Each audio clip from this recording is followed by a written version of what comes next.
మరి ఇవన్నీ గమనించినప్పుడు ఎవరికైనా ఏమనిపిస్తుంది?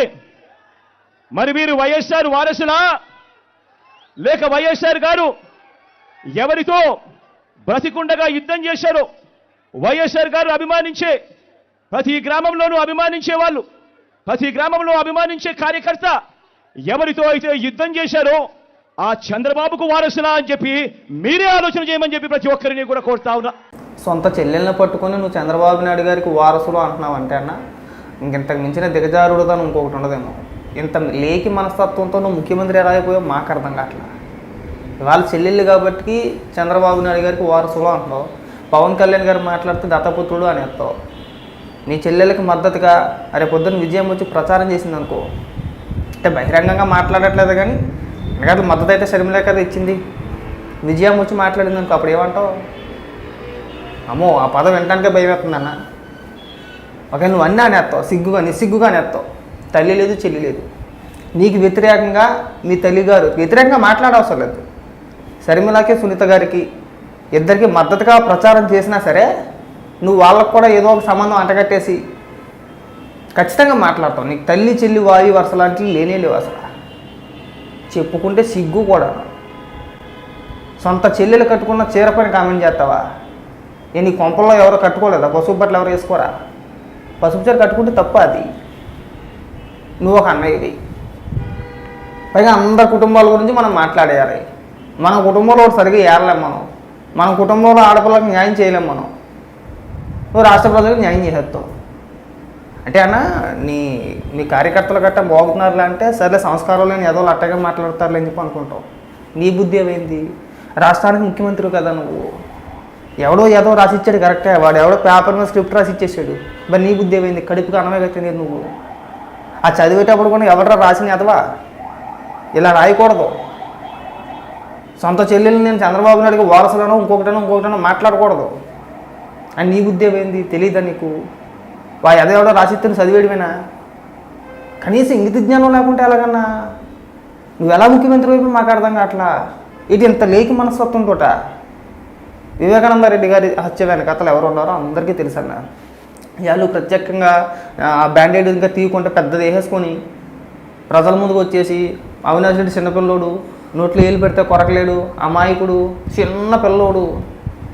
మనోడు చిన్న పిల్లోడు ఏం కాదు. సిబిఐని అడుగు చిన్నపిల్లోడో పెద్ద పిల్లోడో చెప్తుంది అక్కడ. ఆల్రెడీ రిపోర్ట్లో ఉంది కదా. ఆల్రెడీ అరెస్ట్ చేసిన తర్వాత బెయిల్ మీదే కదా ఉన్నాడు. చిన్నపిల్లోని ఎందుకు అరెస్ట్ చేశారు? అన్ని వేళ్ళు వాళ్ళ వైపే చూపిస్తున్నాయి కదా. లేదా నువ్వు అన్నట్టు చంద్రబాబు నాయుడు గారు బీటెక్ రావు గారు వాళ్ళ వైపే చూపించినాయా?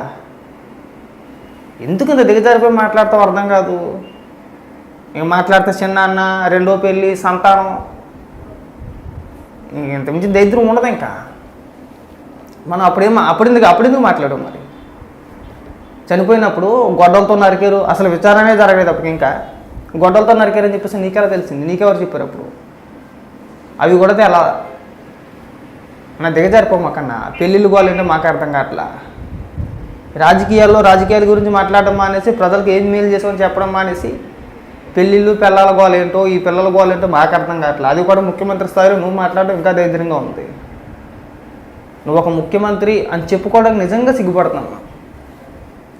ఇంకెంతకు మించిన దిగజారుతాను ఇంకొకటి ఉండదేమో. సిగ్గుపడన్నా. చెల్లెలి విషయంలోని ఈ కుటుంబ వ్యవహారాల విషయంలోని అంత లేఖితనంగా మాట్లాడు. మాకు ఎంత కాదనుకున్నా నీ తోబుట్టువే కదా.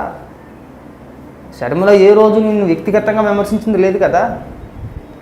నువ్వు ఉన్నావు అని కూడా అన్నా ఆవిడ. ఆ హత్యలో నీకు సంబంధం అని చెప్పేసి కూడా మాట్లాడట్లే వాళ్ళు. అవినాష్ రెడ్డి ఉన్నాడని చెప్పేసి వాళ్ళు విమర్శించేది కాదు, సిబిఐ చెప్పింది అక్కడ ఆల్రెడీ డైరెక్ట్గా. వాళ్ళు చెప్పిందే కదా వీళ్ళు విమర్శించేది. మరి నువ్వెందుకు గింజేసుకుంటున్నావు? ఎందుకు అన్న హత్యలు చేసుకొని కాపాడుకుంటావు? ఎందుకు రావాలి? నీ కుటుంబంలో చక్కగా నువ్వు ఏడలేవు అక్కడ. నిన్ను నమ్మకే కదా బయటకు వచ్చింది. ఇంకా ఎందుకు వాళ్ళని వ్యక్తిగతంగా విమర్శలు? వాళ్ళకి ఎందుకు అక్రమ సంబంధాలు అంటకట్టేస్తావు? నీ సోషల్ మీడియా కూడా అంతే. మాట్లాడితే షర్మిలకు అక్రమ సంబంధాలు లేదంటే మాట్లాడితే సునీతకు అక్రమ సంబంధాలు. అవసరమైతే విజయమ్మ కూడా ఏదో ఒక సంబంధం అంటకట్టేస్తారు మీరు. ఆవిడ అద్దెకు భయపడి వెళ్ళిపోయిందేమో అమెరికా నాకు తెలిసి. వీడుంటే కనుక నేను ఇక్కడ ఉంటే కనుక ఖచ్చితంగా షర్మిల పిలుచుద్ది. మొహమాటానికో తప్పకో ఏ నామినేషన్ కార్యక్రమంలోనో లేదంటే ఎక్కడొక్కడ ప్రచారంలో భాగంగా ఒక్కసారి పాల్గొంటే సరిపోద్దన్న. వీళ్ళు నాకు కూడా అక్రమ సంబంధాన్ని అంటగట్టేస్తారు, ఏదో ఒకటి మాట్లాడతారు, ఆ బాధ మనం భరించలేమని చెప్పేసి ఆవిడ ముందే గ్రహించి వెళ్ళిపోయినట్టుందన్న అమెరికా. అంటే నీ గురించి నీ సొంత తల్లికి కాకుండా ఇంకెవరు తెలిసి చెప్పు, నువ్వు ఎలాంటి వ్యక్తివి, ఎంత లేకి మనస్తత్వంతో ఉంటావో. ఆవిడకంటే ఎక్కువ ఎవరికి తెలియదు కదా నీ గురించి. పాపం ఆవిడ ముందే గ్రహించి వెళ్ళిపోయిందన్న. ఒక్కడ అదైతే మంచి పని. అది ఉంటే కనుక ఆవిడని కూడా కలిపేసి ఏదో ఒకటి అనేది ఖచ్చితంగా అంటాం, అనుకుంటా అయితే ఉంటాం. రాష్ట్ర ప్రజలు కూడా ఒకసారి గమనించుకోవాలా. ఇలాంటి వ్యక్తిని మళ్ళీ కనుక గెలిపించారనుకో వావి వరుసలు ఉండవు. ఇంకా ముఖ్యమంత్రి హోదాలో ఉండి ఇలా మాట్లాడుతున్నాడంటే రేపు పొద్దున్న రాష్ట్రంలో ఉన్న యువతకు ఏం సందేశం ఇచ్చేస్తాడు? మీరు కూడా మా కుటుంబం లాగానే ఎలా అయితే మాట్లాడుతున్నా అలాగే మాట్లాడండి అని చెప్తాడు.